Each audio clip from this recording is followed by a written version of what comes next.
Let's create a 80s style synth pad using Ableton Drift. Okay, so I'm going to start with a new track. I'm going to drag Ableton Drift from the Finder, Instrument, from the browser, drag it there to a new track. I'm going to enable the record and also ensure that I have the musical typing enabled over there. I'm also, for illustrative purposes only, this will not affect the sound. I'm going to add a max for live device, an oscilloscope to show you the waveforms as we hear them. So here's the default sound from Drift.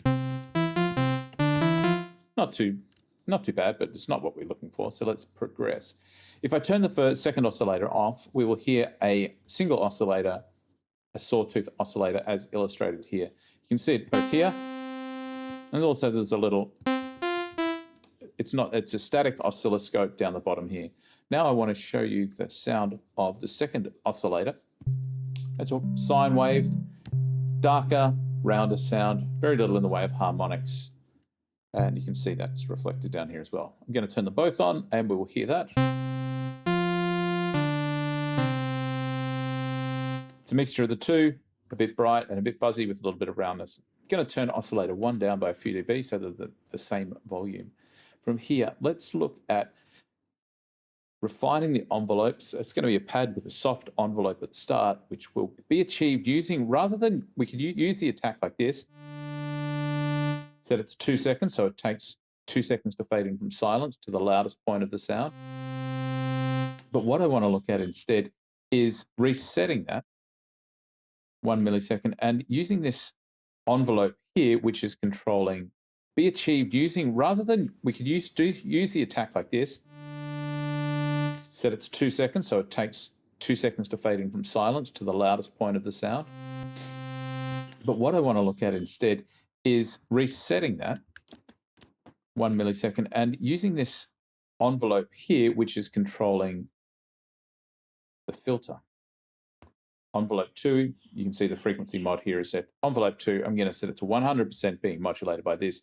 So now if I adjust this to say 3.5 seconds, we can hear that the sound more fades in over time, but instead of using amplitude, it's actually fading this filter up from inaudible to the cutoff point of about 500 hertz. I like that. I'm going to leave it as is. In terms of release, I'm going to extend the release to about 4 seconds. If I click and type 4000, it should just go to 4 seconds. And the release time here, I'm going to set to 3000 or 3 seconds because we're dealing in milliseconds for these parameters. Next, the decay, which controls how long it takes the filter to go from the loudest point to the ongoing sustained portion. I'm going to bring the sustained portion down a little bit. So what it's doing with the filter effectively is, for the attack time, it's going down like from that point to here. Then for the length of the decay, that's 6 seconds that it's set to, 5.5 seconds, it's going to float down a little bit to the sustain. As long as I hold down a key, it will remain at this sustained level. And then after I release the key, it'll take 3 seconds to drift back down to inaudible. We don't see an animation of that, but we do hear it. And you can hear the sound fading in from a darker sound to a brighter sound as the envelope is opened up by the envelope.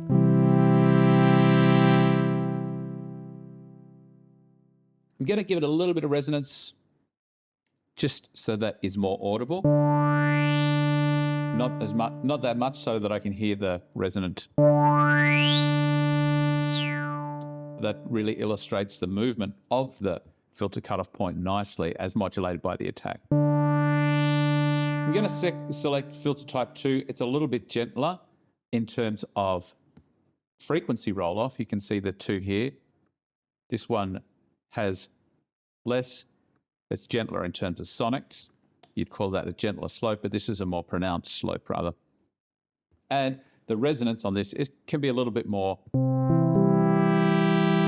dramatic.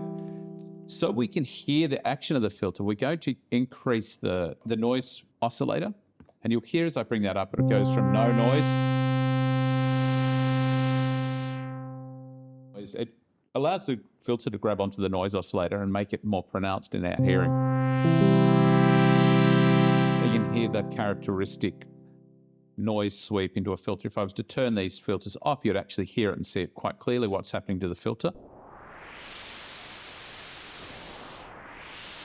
If I was to add a spectrum device, the spectrum analyzer over here, you'll see that the filter modulating through the frequency range there. Pop out the oscilloscope, so it's up here, and I might even just place the spectrum above so we can see it more clearly. Close this window off.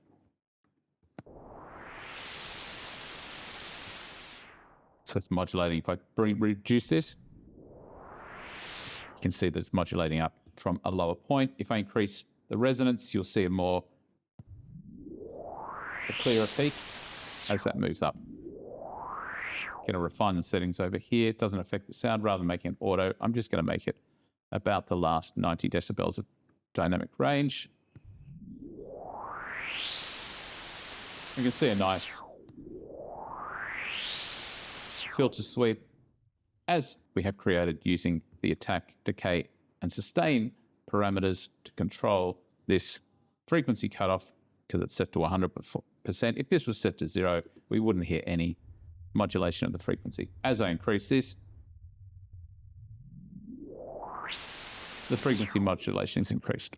Let's return these settings to a more usable amount, around 500 hertz, and increase the attack time to around 3 seconds. I'm going to go 3500 this time.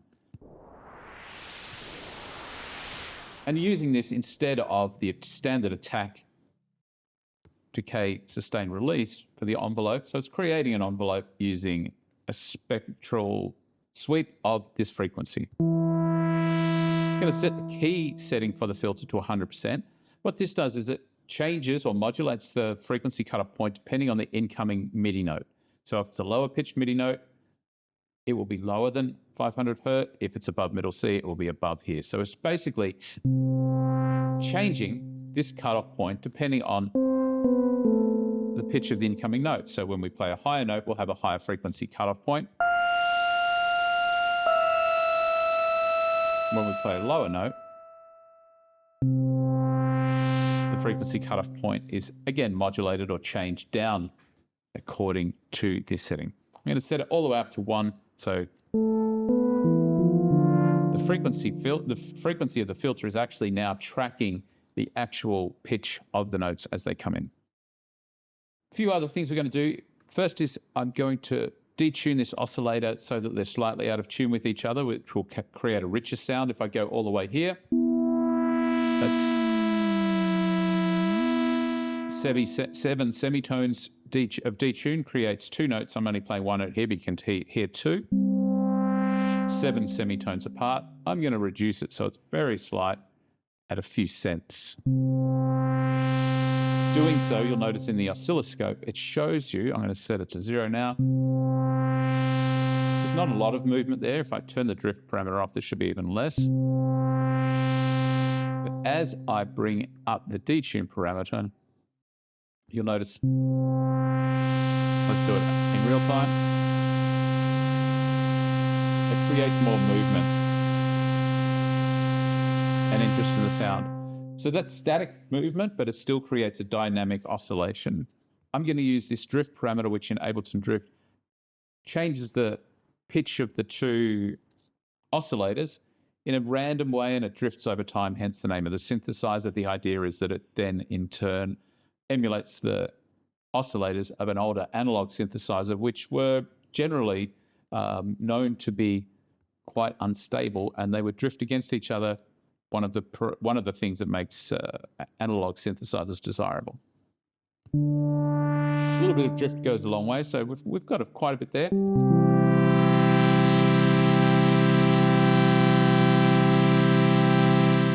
Maybe if I just bring back the detune ever so slightly.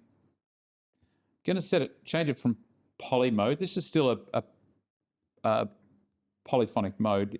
I'm going to set it to unison. If we set it to mono, only 1 note is playable at a time. Stereo, we have two oscillators. The left and the right are slightly detuned, creating a rich prophet sound. I'm going to bring down that noise. It's a bit. I'm going to bring down the cutoff.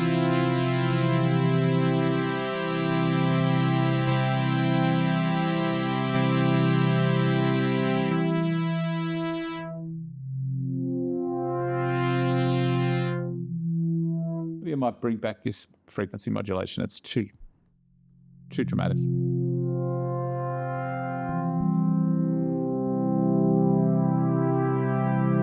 Okay, that's sounding quite good there. I'm happy with that. So I'm going to change this to unison. In unison mode, we get 4 different oscillator voices. So these have been multiplied. There's now 4 instead of 2. They're very slightly detuned according to how much we use this parameter here. So we'll hear it. And if you're wearing headphones, you'll hear that the 4 oscillators getting detuned against each other. A little bit's good. Drift will also make these oscillators drift in pitch.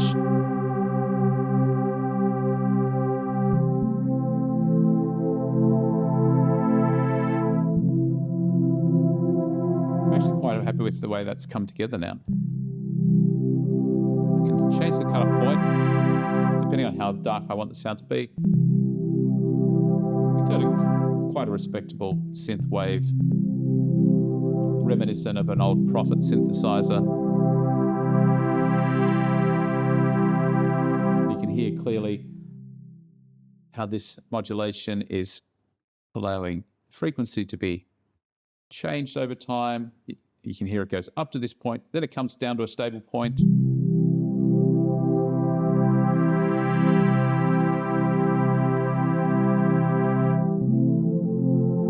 Maybe one last thing we could do with this is look at using the LFO to modulate the frequency of the filter. So this LFO over here, to set quite slow, I'm going to speed it up so you can hear it. It's very dramatic. Let's bring down the amount that it's modulating and the speed that it's modulating it.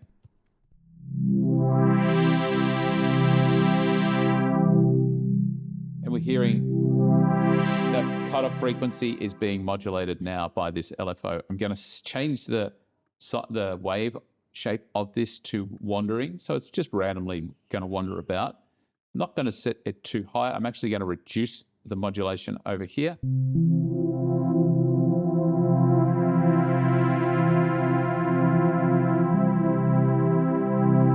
So again, it's just creating further interest in the sound by allowing the filter cutoff frequency to be modulated gently at this rate, this amount, with a wandering waveform.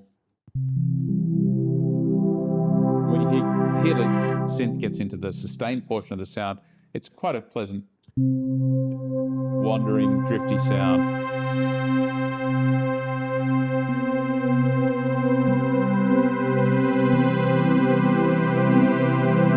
From there, I might add some effects in the shape of an echo. By tapping Command F, I can bring up audio effects. I'm going to close that off, scroll down until I see the echo. My settings might be different from yours to start off with, but I will go and keep the left side on 1/8 dotted. The right side can be 1/8 standard, not a dotted 8th note. I'm going to bring up a little bit of reverb. Set the reverb to occur after the delay and increase this wobble parameter. It modulates the pitch of the delay.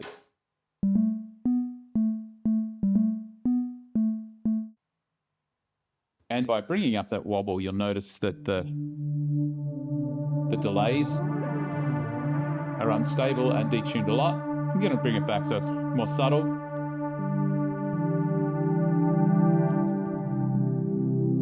Bring down the dry wet. The feedback can be reduced as well.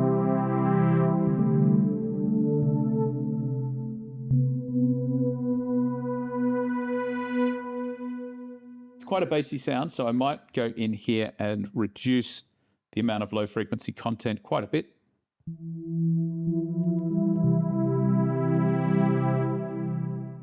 So now the delays are just tucked in a little bit behind the original sound. Reduce the top end by bringing this filter down to 2.9 kilohertz. The bottom frequency is cut off at around 200, 300. You can hear those decays. The decaying echoes there work quite nicely to add some space and depth to it. So I hope you enjoyed that, and see you soon.